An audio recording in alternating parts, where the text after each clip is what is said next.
चुनाव भारी सुरक्षा व्यवस्था के बीच संपन्न हुआ, जहां वोट डाले जा रहे हैं। वहीं अधिवक्ता बार एसोसिएशन सभागार में मताधिकार का प्रयोग कर रहे हैं, जिसमें 1559 अधिवक्ता वोट डालेंगे।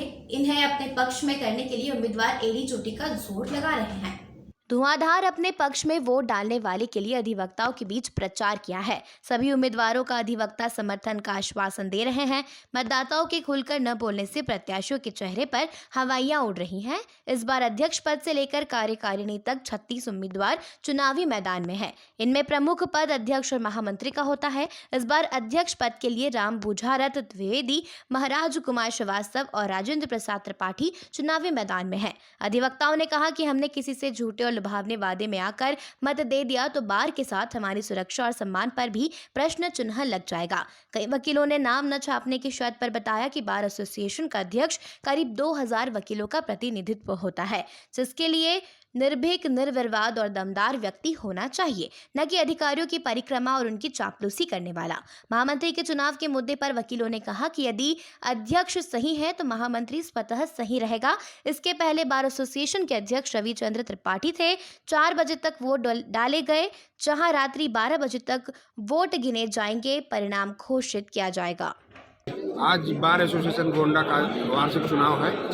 इसमें अध्यक्ष, मंत्री, वरिष्ठ उपाध्यक्ष, कनिष्ठ उपाध्यक्ष तथा कार्यकारिणी के पद पे निर्वाचन हो रहा है। कोषाध्यक्ष और बाकी पद जो है निर्विरोध निर्वाचित हो चुके हैं। 4 बजे तक मतदान होगा, उसके बाद 5 बजे से काउंटिंग की जाएगी। कितने अधिवक्ता हैं जो मतदाता का अपना प्रयोग कर रहे हैं? 1500 के आसपास वोटर हैं। अध्यक्ष पद के लिए कई लोग प्रत्याशी हैं। अध्यक्ष पद पे 4 प्रत्याशी हैं। गोंडा जिले में कई स्थानों पर ऐतिहासिक रामलीला का आयोजन किया जा रहा है। कर्नलगंज में करीब 200 वर्षों से यहां प्रभु श्री राम की लीलाओं का मंचन होता आ रहा है। विगत 2 वर्ष से कोरोना संक्रमण के दृष्टिगत रामलीला का मंचन बड़े मंच पर न होकर सिर्फ रामायण गान के साथ बहुत सादगी के रूप में पूजन अर्चन के साथ हुआ था। वहीं कोविड नियमों का पालन करते हुए रामलीला कमेटी द्वारा पिछले वर्षों की भांति इस वर्ष भी श्री रामलीला उत्सव धूमधाम से मनाई जा रही है। स्थानीय और बाहरी कलाकारों के माध्यम से प्रभु श्री राम की लीलाओं का मंचन किया जाएगा। कोंडा मालवीय नगर रामलीला दशहरा रामलीला कमेटी के तत्वाधान में आयोजित की जा रही है। मैदान में रावण सहित मेघनाद और कुंभकर्ण के पुतले भी लगाए गए हैं। वहीं राम रावण के युद्ध का भी मंचन किया गया है।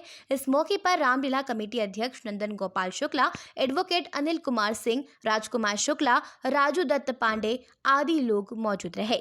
मीडिया से बात करते हुए बाबा धर्मराज गोस्वामी ने बताया कि गुरु वशिष्ठ नगर बस्ती शाखा साकेत धाम अयोध्या से गोंडा मालवीय नगर रामलीला का मंचन 3 साल से यहां किया जा रहा है। आदर्श रामलीला अपने कलाकारों के साथ गोंडा शहर मालवीय पुराने हनुमानगढ़ी रामलीला मैदान में शिव पुरुषोत्तम भगवान राम की लीला कर रहे हैं, जिससे पूरे भारत में, पूरे विश्व में शांति हो। बाल कांड धनुष की लीला होगी। 10वीं तक कार्यक्रम किया जाएगा। गोंडा से राम नारायण जायसवाल की रिपोर्ट। कुशीनगर दौरे पर आए डिप्टी सीएम ब्रजेश पाठक ने कलेक्ट्रेट सभागार में सरकार के विकास कार्यों की समीक्षा की। समीक्षा के दौरान डिप्टी सीएम ने हेल्थ वेलनेस सेंटर, कंप्यूटर न होने और सीएमओ को वेलनेस सेंटर की जानकारी न होने पर जमकर फटकार लगाई। डिप्टी सीएम ने सीएमओ को वेलनेस सेंटर को सही तरीके से संचालित करने का निर्देश दिया है। बैठक के दौरान हर घर नल योजना की धीमी प्रगति पर जल निगम के XEN को फटकार लगाते हुए कार्य में तेजी लाने का निर्देश दिया। बैठक के बाद डिप्टी सीएम ने निर्माणाधीन मेडिकल कॉलेज का निरीक्षण किया, जिसके बाद डिप्टी सीएम ने L2 हॉस्पिटल में हेल्थ LTM मशीन का उद्घाटन किया। जिला अस्पताल पहुंचे डिप्टी सीएम ब्रजेश पाठक फर्श पर बैठे वृद्ध मरीज के पास बैठ गए। डिप्टी सीएम ने जमीन पर बैठे वृद्ध मरीज से बातचीत करने के बाद अस्पताल में उन्हें भर्ती कराया। डिप्टी सीएम ने जिला अस्पताल के इमरजेंसी में मरीजों से मुलाकात की और सरकारी सुविधाओं को जानकारी ली। वहीं डिप्टी सीएम ब्रजेश पाठक ने बताया कि पीएम मोदी और सीएम योगी जी के नेतृत्व में जितनी भी योजनाएं हैं उनका लाभ जन जन तक पहुंचे और 10 करोड़ से अधिक की जितनी भी परियोजनाएं वे तय समय पर पूरी हो। जल जीवन मिशन के तहत हर घर को जल मिले, इसकी समीक्षा की गई है। स्वास्थ्य विभाग की सेवाओं के लिए सीएमओ को निर्देशित किया गया है कि सीएचसी और पीएचसी में चिकित्सक समय से बैठें। अस्पताल में आने वाले सभी मरीजों को दवाइयां मिले और हेल्थ वेलनेस सेंटर को पूरी क्षमता के साथ संचालित करना है। कुशीनगर सीएमओ को इसकी जानकारी नहीं थी, इसलिए उन्हें डांटा गया और इसके लिए स्वास्थ्य विभाग की मुख्य सचिव को निर्देशित किया गया है कि सभी वेलनेस सेंटर तत्काल रूप से शुरू किया जाए। गोंडा से राम नारायण जायसवाल की रिपोर्ट। गोंडा जिले में शारदीय नवरात्रि में मां दुर्गा शांति और समृद्धि का शुभ फल लेकर आ रही हैं। 9 दिनों तक चलने वाली पूजन अर्चन सभी के लिए कल्याणकारी साबित होगी, इसलिए 9 दिन तक मां के 9 स्वरूपों का विधि विधान से पूजन अर्चन किया जाता है। वहीं 10वें दिन दशहरा का पर्व आयोजित होगा, जहां गोंडा में इस बार नवरात्रि बड़े ही धूमधाम से मनाई जा रही है। रावण वध, लंका दहन, दशहरा बुराई पर अच्छाई की जीत के प्रतीक माना जाता है। उसी दिन दुर्गा विसर्जन नदियों में ले जाकर गाजे बाजे के साथ किया जाता है। 9 दिन मंदिरों पर भक्तों का तांता लगा रहता है, भक्ति में लोग डूबे रहते हैं। गोंडा शहर में विभिन्न स्थानों पर दुर्गा प्रतिमा रखी गई है, पंडालों पर लाइटों की सजावट की गई है। वहीं भक्तगण पहुंचकर जय माता जी के जयकारा लगाते नजर आते हैं और आरती भी की जाती है। ऑर्केस्ट्रा का प्रोग्राम किया जा रहा है। जिस रात में दुर्गा प्रतिमा रखी जाती है, विधि विधान से पूजन अर्चन कर पाठ करने के बाद माता रानी का जागरण होता है। भक्तगण भारी संख्या में पहुंचकर जागरण का आनंद लेते हैं। कई स्थानों पर दुर्गा प्रतिमा स्थल के बगल, जहां पर श्रीमद् भागवत कथा का आयोजन किया जा रहा है, वहीं पोटरगंज बाजार पथवलिया में 5 स्थानों पर दुर्गा प्रतिमा रखी गई है। पथवलिया के प्रधान प्रतिनिधि धनलाल दुबे अपने साथियों के साथ पंडालों पर पहुंचकर चुनरी चढ़ा रहे हैं और आशीर्वाद भी लिया। वहीं दुर्गा प्रतिमा रखी गई है। श्रीमद् भागवत कथा का आयोजन भी किया जा रहा है, जहां अयोध्या धाम से आए पंडित कथावाचक कथा व्यास पर बैठे पंडित कथावाचक को प्रधान प्रतिनिधि धनलाल दुबे ने चुनरी भेंट की है। गोंडा से राम नारायण जायसवाल की रिपोर्ट। गोंडा के कटरा बाजार पुलिस ने मुखबिर की सूचना पर 3 आरोपियों को गिरफ्तार कर उनके कब्जे और निशानदेही से चोरी की 14 अदद मोटरसाइकिल बरामद की हैं। पुलिस अधीक्षक गोंडा आकाश तोमर ने अपराध और अपराधियों के विरुद्ध चलाए जा रहे अभियान में वाहन चोरों के विरुद्ध कड़ी कार्रवाई करने के निर्देश जनपद के समस्त प्रभारी निरीक्षक और थाना अध्यक्ष को दिए थे। उक्त निर्देश के अनुक्रम में थाना कटरा बाजार पुलिस ने अपर पुलिस अधीक्षक शिवराज के पर्यवेक्षण में क्षेत्र भ्रमण के दौरान मुखबिर की सूचना पर 3 आरोपियों दुर्गेश मिश्रा, कैश मोहम्मद, हसन अली को गिरफ्तार कर उनके कब्जे से निशानदेही से चोरी की 14 अदद मोटरसाइकिल बरामद की है। जामा तलाशी के दौरान आरोपी दुर्गेश मिश्रा के कब्जे से 1 अदद अवैध तमंचा, 315 बोर में 1 अदद जिंदा कारतूस और आरोपी कैश मोहम्मद के कब्जे से 1 अदद नाजायज चाकू बरामद किया है। बरामद मोटरसाइकिलों के बारे में पूछताछ करने पर आरोपियों द्वारा बताया गया कि हम लोगों का एक संगठित गिरोह है। हम लोग अन्य जगहों से मोटरसाइकिलों की चोरी कर उनके नंबर प्लेटों को बदलकर उनकी बिक्री करते हैं। गिरफ्तार आरोपियों के विरुद्ध थाना कटरा बाजार में अभियोग पंजीकृत कर विधिक कार्रवाई की गई है। गोंडा से राम नारायण जायसवाल की रिपोर्ट। जनपद गोंडा थाना कटरा बाजार पुलिस अधीक्षक महोदय के द्वारा चलाए जा रहे अभियान के क्रम में अपराध और अपराधियों की धरपकड़ जारी थी। इसी क्रम में प्रभारी निरीक्षक कटरा बाजार और उनकी टीम के द्वारा 3 अभियुक्तों को गिरफ्तार किया गया है। एक दुर्गेश मिश्रा है, एक हसन अली है और कैश मोहम्मद है। ये इन तीनों के कब्जे से पूछताछ की गई। इनके कब्जे से 14 अदद मोटरसाइकिलें बरामद की गई हैं, चोरी की मोटरसाइकिलें हैं। और इसके दुर्गेश मिश्रा के पास से एक अवैध तमंचा और इसके कैश मोहम्मद के पास से चाकू भी बरामद हुआ है। ये जो पूछताछ से जो इन्होंने अपराध अपना स्वीकार किया हुआ है और ये बताया है कि जो इसमें जो मेन दुर्गेश मिश्रा है ये नशे का आदी है, नशेड़ी है, पहले नशे में भी जेल गया हुआ है, जमानत पर छूटा हुआ था। ये कोतवाली नगर क्षेत्र है, देहात क्षेत्र है जनपद गोंडा का। यहाँ अस्पताल और जिला न्यायालय के आसपास कहीं पर भी ये नशा करने के बाद जो भी मोटरसाइकिल मिलती थी इसको लेके चला जाता था और औने पौने दाम में लोगों को बेच देता था। ज़रूरत पड़ने पर ये कैश मोहम्मद और हसन अली का इस्तेमाल करते हुए उनको डिस्पोज ऑफ कराते थे। और ये इनका जो हसन अली और कैश मोहम्मद दोनों का मिर्जापुर चीनी मिल में जो कबाड़ का जो सामान होता है, कोई भी नया सामान भी कबाड़ में बेचने की बात प्रकाश में आई है।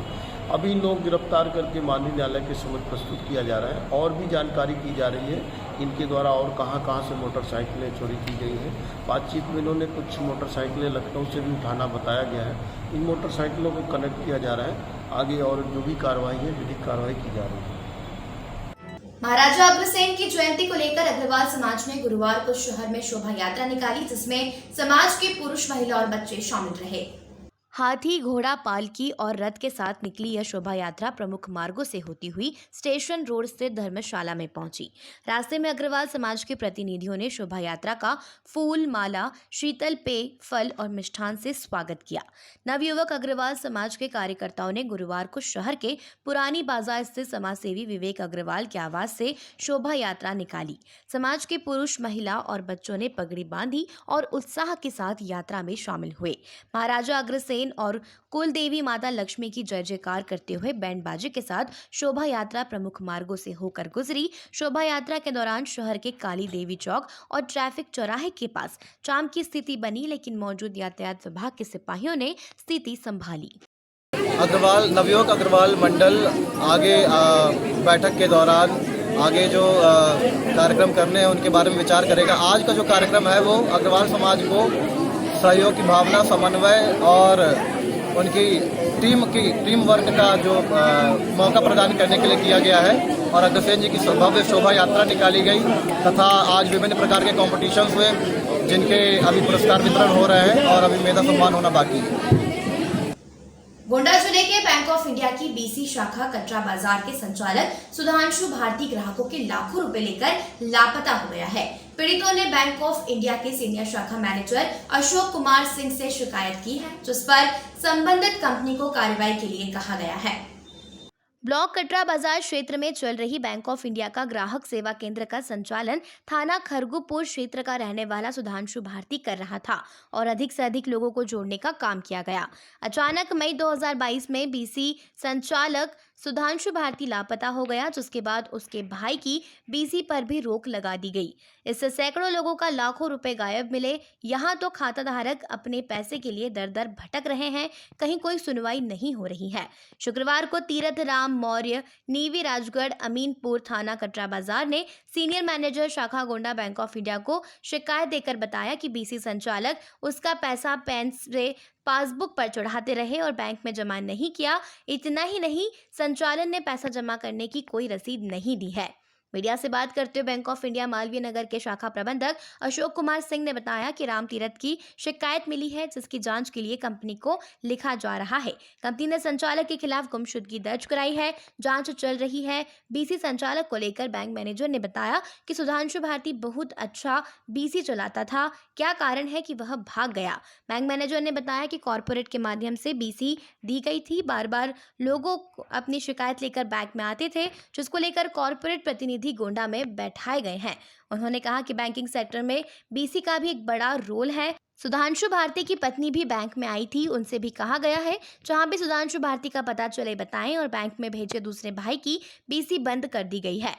बैंक ऑफ इंडिया ने 7 जगह गोंडा में बीसी दे रखी है।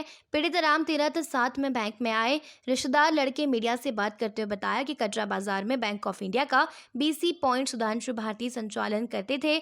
मई के प्रथम सप्ताह में बंद करके वो भाग गए। खाता धारक राम तीरथ खाते में लगभग 64,417 रुपए पासबुक में जमा है, जिसको लेकर bank of India Malviya Nagar man शाखा में बैंक मैनेजर से मिलकर एक शिकायती प्रार्थना पत्र दिया है। ऐसे 50 खाता धारक हैं, यहाँ पर आकर प्रार्थना पत्र देकर गए हैं। गोंडा से राम नारायण जायसवाल की रिपोर्ट। हमारे चाचा जी हैं, इनका bank of India Malviya Nagar का बीसी पॉइंट था कटरा बाजार में। वहाँ पे सुधांशु भारती नाम के बीसी पॉइंट चला रहे थे, तो उनके खाते से लगभग में 65,000 रुपया तक गायब हो गया है। वो बीसी पॉइंट मई में लगभग प्रथम सप्ताह में बंद हो गया है और उसके बाद जब हम लोग यहाँ पे शिकायत लेके आए तो यहाँ पे हम लोगों को आश्वासन दिया गया है कि आपका मतलब एप्लीकेशन डालिए, आपका मतलब निपटारा किया जाएगा जो भी है मामला, और हम इसलिए यहाँ पे आए। ऐसे कितने लोग का होगा क्या? लगभग में 50 केस ऐसे पड़े हैं जो यहाँ पे एप्लीकेशन डाल चुके हैं और उनका निस्तारण हुआ है कि नहीं, ये हमारी जानकारी में नहीं है। निस्तारण के लिए भेजे, उसका निस्तारण करें। गांव के लोग तो बैंक ही समझ के उसमें पैसा डालते हैं, ऐसा प्राइवेट समझते हैं क्यों देते? प्राइवेट होता नहीं है, गांव के लोग बैंक को ही समझ के करते हैं। और काफी जगह बीसी, बैंकिंग सेक्टर में बीसी का एक बड़ा रोल है और बीसी करते हैं काम। बीसी हमारे भी और भी बीसी है, बहुत अच्छा काम कर रहे हैं, बट अगर कहीं कोई अनियमितता की सूचना दी जाती है तब कोई चीज़ समझ में आती है, भाई कोई चीज़ अनियमित होती है। हमारे इंस्पेक्शन भी हुआ करते हैं, हमारे अधिकारी बीसी केंद्रों पे जाया करते हैं, लेकिन अब कोई शिकायत उनको मिलेगी तब तो होगा। जब एक भाई गड़बड़ किया तो उसी घर में 3 बीसी दे दी गई, तो क्या माना जाए? देखिए, वो काम अपना नहीं होता, बैंक का नहीं होता, लेकिन एक भाई ने जब गड़बड़ की उसके पहले से दूसरे का बीसी चल रहा है। ऐसा नहीं होता है कि एक भाई गड़बड़ हो गया तो सब गड़बड़ हो गए।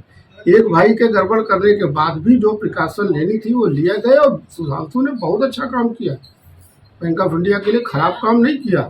किन कारणों से वो गया, क्यों बीसी बंद करना पड़ा, ये पहली है।